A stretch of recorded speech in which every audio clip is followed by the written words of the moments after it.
Hello everyone, welcome to my channel Rahas Tutorial. Today I will explain the chapter 6 अपना स्थान स्वयं बनाए from the book Gunjan 5। तो अपना स्थान स्वयं बनाए के लेखक है श्री कन्हैयालाल मिश्रा प्रभाकर जी। इस कहानी में एक युवक मेहनत, कर्तव्यनिष्ठा और ईमानदारी से निजी कार्यालय के चपरासी से राज्य के प्रधानमंत्री पर पहुंच जाता है। तो आइए पाठ पढ़ते हैं। एक समय की बात है, एक बादशाह ने अपने मंत्री से कहा, मुझे एक निजी सहायक की ज़रूरत है। आपकी दृष्टि में कोई हो तो ले आए, पर इतना ध्यान रखें कि आदमी अच्छा हो। बादशाह का अर्थ है राजा, मंत्री का मतलब है मिनिस्टर। एक बार एक राजा ने कहा किससे मंत्री से कहा कि उन्हें एक निजी सहायक मतलब पर्सनल असिस्टेंट की ज़रूरत है।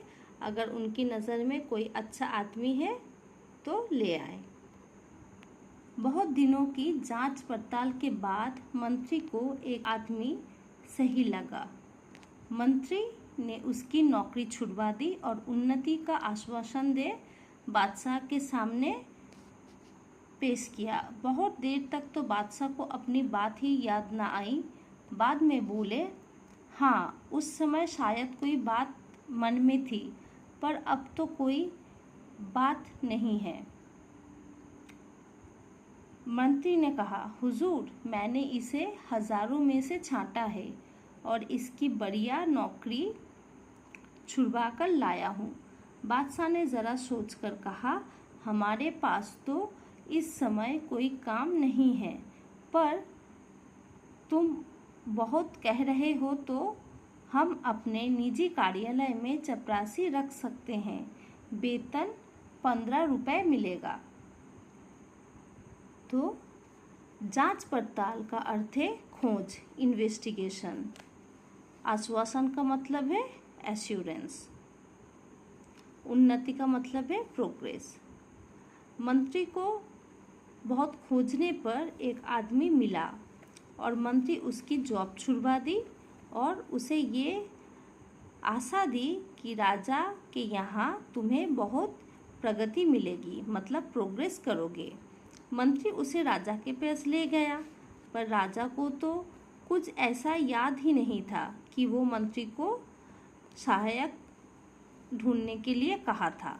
पर मंत्री के कहने पर राजा ने उस आदमी को निजी कार्यालय मतलब पर्सनल ऑफिस में चपरासी मतलब पियोन के काम पर रख लिया और सैलरी 15 रुपीज़ तय की। चलिए अब आगे बढ़ते हैं।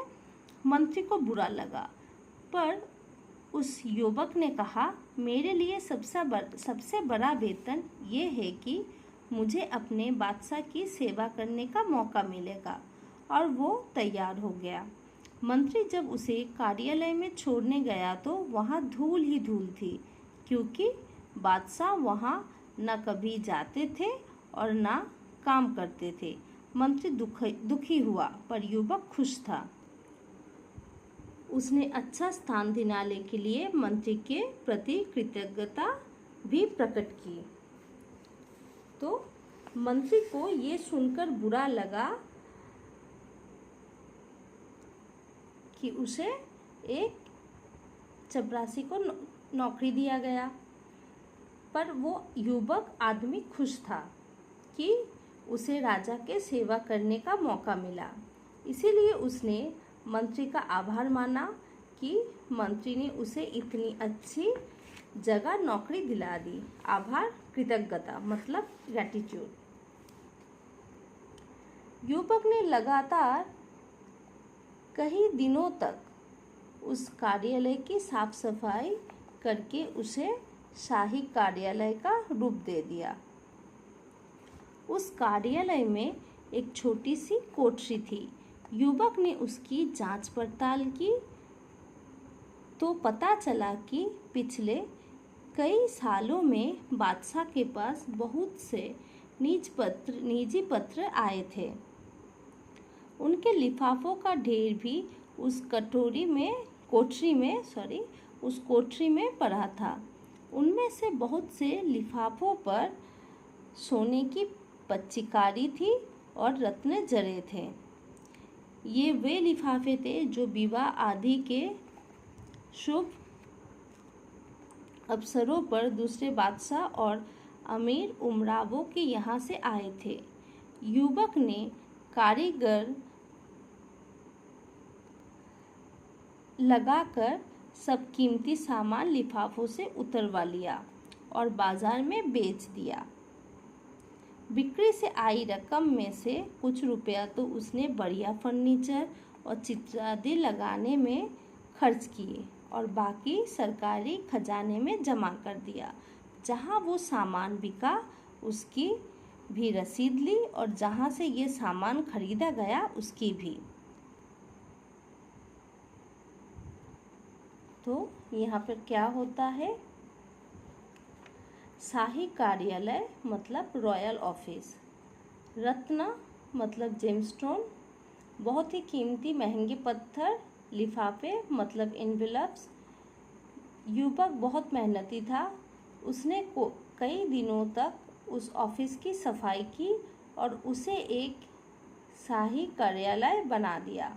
उस कार्यालय में एक छोटी सी कोठरी थी। जब युवक ने खोजा तो उसे पता चला कि पिछले कई सालों से राजा को उनके निजी पत्र मतलब पर्सनल लेटर आते थे।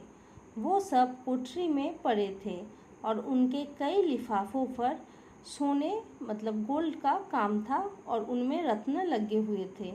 तो युवक ने क्या किया, एक कारीगर को बुलाया और उन लिफाफों से सभी कीमती सामान निकालकर बाजार में बेच दिया। उन पैसों से फर्नीचर और पेंटिंग्स खरीद लिए और बाकी बचा हुआ पैसा सरकारी खजाने में जमा कर दिया।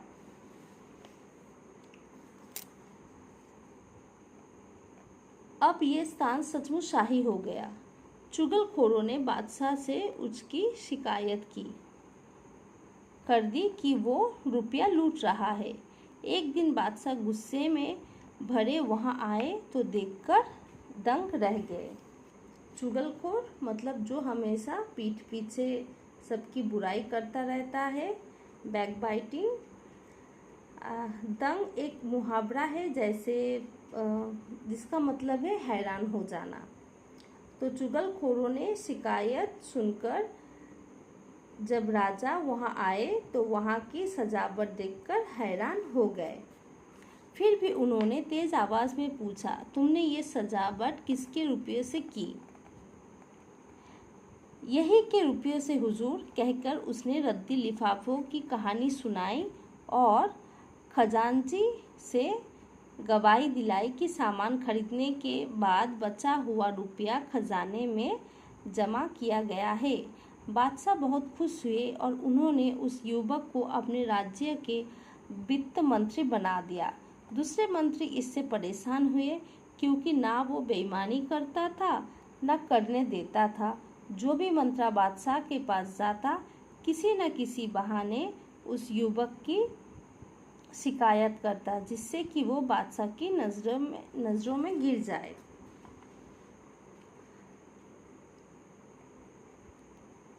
बादशाह के पूछने पर युवक ने पूरी कहानी सुनाई कि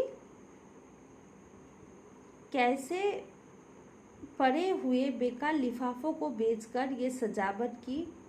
और खजांची का मतलब है कैशियर, ओके।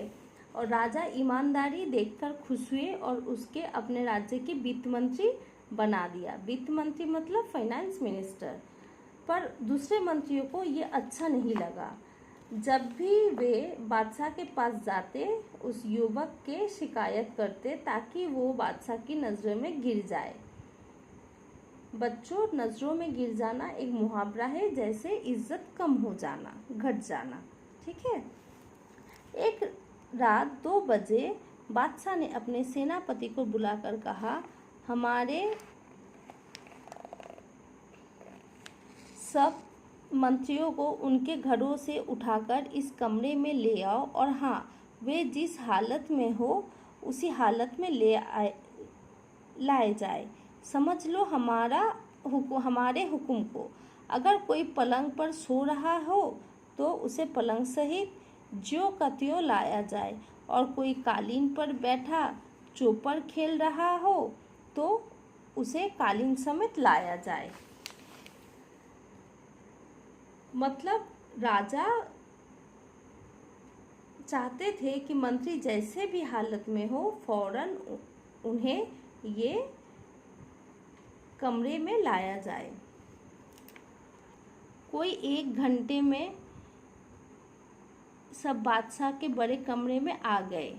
8 में से 7 मंत्री नशे में थे। उनमें से कुछ जुआ खेल रहे थे मतलब गैम्बलिंग।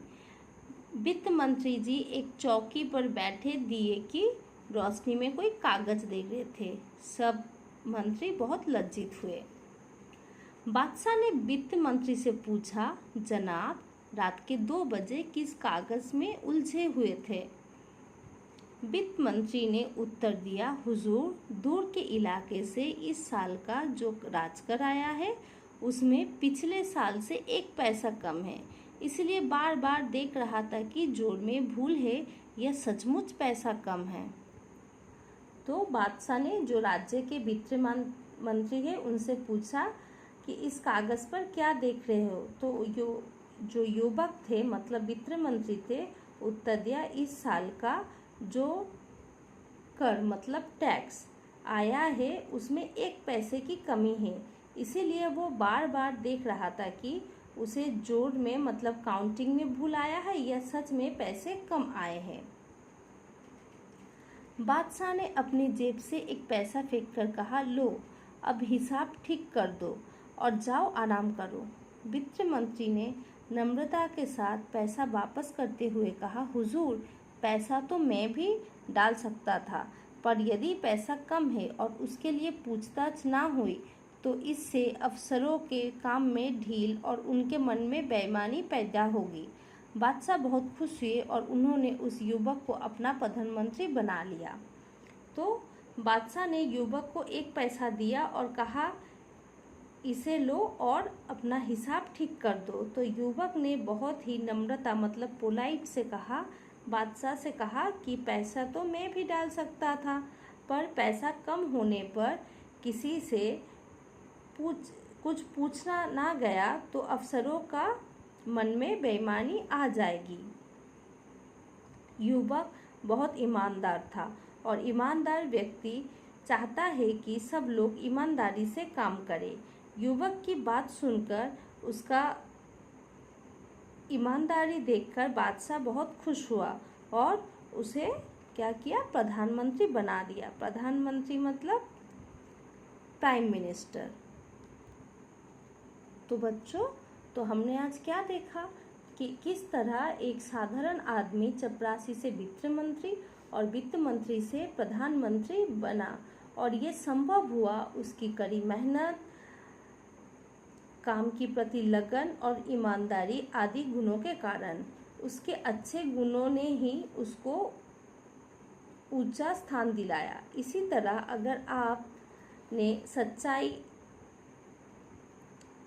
में सच्चाई है, उत्साह से काम करेंगे, परिश्रमी है, तो आपको आगे बढ़ने से कोई नहीं रोक सकता।